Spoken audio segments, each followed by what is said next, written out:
Comme je vous le disais à l'instant, vous avez deux WordPress différents, WordPress.com et WordPress.org. Les deux ont des avantages et des inconvénients, mais dans ce cours, je vais principalement me concentrer sur WordPress.org. Vous allez comprendre dans quelques instants. WordPress.com, c'est ceci. Un site internet qui va vous permettre de créer votre site internet en quelques clics. Une fois que vous cliquez sur créer un site, vous aurez en quelques secondes accès à votre interface d'administration depuis laquelle vous allez pouvoir gérer votre site internet. C'est vraiment une solution clé en main. C'est-à-dire que vous n'avez rien à faire. Si vous avez peur des choses un peu techniques ou je ne sais, c'est la solution qu'il vous faut. Mais elle a de nombreux inconvénients. Si vous ne payez pas, si vous restez sur la formule gratuite, vous n'aurez pas un nom de domaine à vous. Le nom de domaine, c'est ce qui s'affiche ici dans la barre. Ici, c'est wordpress.com. Wordpress.com, c'est le nom de domaine. Si je vais sur n'importe quel site, si je vais sur Google, google.com, c'est ce qu'on appelle le nom de domaine. Un nom de domaine, ça coûte environ 7 € par an.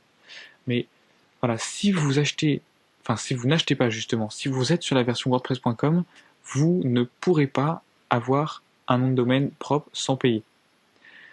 De plus, vous ne pourrez pas installer des plugins, des thèmes, etc. Toutes ces choses-là qui vous permettent de personnaliser votre site internet.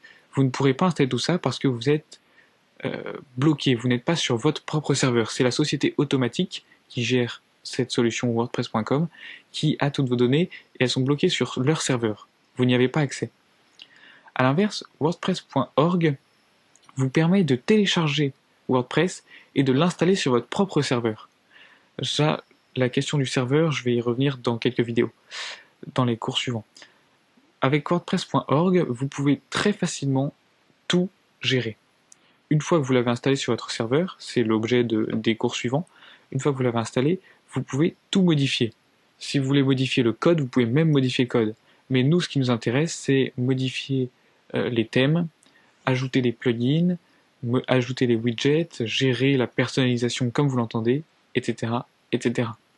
C'est vraiment la solution que je vous recommande. Et c'est d'ailleurs la solution sur laquelle on va se concentrer pendant ce cours. Même si je vais quand même vous montrer dans les leçons à venir comment installer et gérer un site sur WordPress.com.